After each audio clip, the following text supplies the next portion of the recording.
Pada beberapa kesempatan, Yesus mengatakan bahwa relasi kita dengan Allah adalah relasi sebagaimana antara anak dengan bapaknya yang begitu penuh kasih.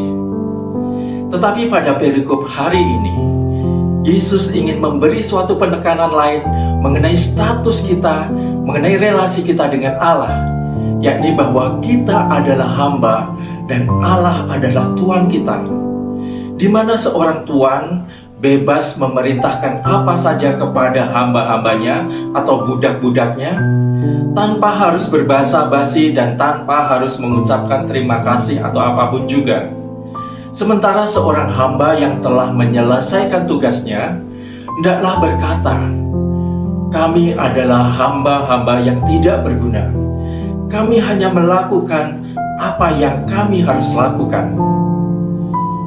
Bapak, Ibu, saudara-saudari yang dikasihi Tuhan, baru-baru ini kita mendengar satu kabar yang sangat miris, di mana seorang pembantu rumah tangga atau ART disiksa secara kejam oleh majikannya. Tetapi tentu saja perlakuan semacam ini sama sekali tidak mencerminkan perlakuan oleh Tuhan kita, yakni Allah Bapa kepada kita para hambanya. Sebaliknya justru kasih yang tak terbataslah yang diberikannya kepada kita. Lantas apa yang dimaksud oleh Tuhan Yesus mengenai relasi antara Tuhan dan hamba, antara Bapa dengan kita? Ucapan Yesus tersebut lebih ditujukan kepada sisi kita sebagai seorang hamba dan bukan sebaliknya dari sisi Allah, yaitu supaya kita di samping merasa sebagai anak yang sangat dikasihi oleh Bapaknya, kita juga hendaknya sungguh menyadari bahwa sebagai hamba kita harus benar-benar mematuhi apa yang diperintahkan oleh Tuhan kita. Selain itu juga bahwa kita tidak bisa menuntut dan apalagi memaksa untuk diberi ucapan terima kasih atau timbal balik apapun atas apa yang telah kita lakukan bagi Tuhan kita.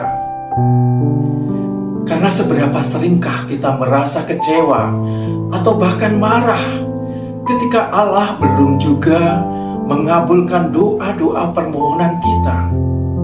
Padahal mungkin kita merasa bahwa kita telah rajin ke gereja, kita telah rajin berdoa, dan juga telah melakukan banyak kebaikan-kebaikan kepada sesama. Jangan sekali-kali kita menuntut dan apalagi memaksa agar Allah menuruti kemauan kita, bahwa Allah harus menyetujui dengan barter yang kita tawarkan tadi. Tentu kita tidak menuntut dan memaksa secara letterlet dengan perkataan, tetapi sikap dan perbuatan kita yang melanggar perintah Allah dan bahkan meninggalkannya menunjukkan bahwa kita kecewa dan bahwa kita tidak puas dalam tanda kutip, dan bahkan kita menuntut dan memaksa Allah untuk mengikuti kemauan kita. Ingatlah sabda Tuhan Yesus hari ini, bahwa kita harus merasa sebagai hamba-hamba yang tidak berguna, meski sejatinya di hadapan Allah kita begitu sangat-sangat berharga, hingga Ia mengutus putranya yang tunggal untuk menebus kita dengan darahnya. Inilah barter yang harus selalu kita ingat dan sadari, yakni bahwa Allah telah menciptakan kita serupa dengan dirinya sendiri, bahwa Allah telah mengutus putranya, telah menyerahkan putranya bagi kita untuk menebus dengan darahnya, dan bahkan Allah telah mengutus Roh Kudusnya untuk menyertai kita sepanjang hidup kita. Maka apapun yang kita persembahkan tidak akan ada yang sebanding dengan cintanya itu. Kiranya firman Tuhan hari ini memberi kesadaran bagi kita dalam kita menempatkan diri di hadapan Allah, sehingga kita kemudian sungguh berserah atas segala penyelenggaraannya bagi kehidupan kita.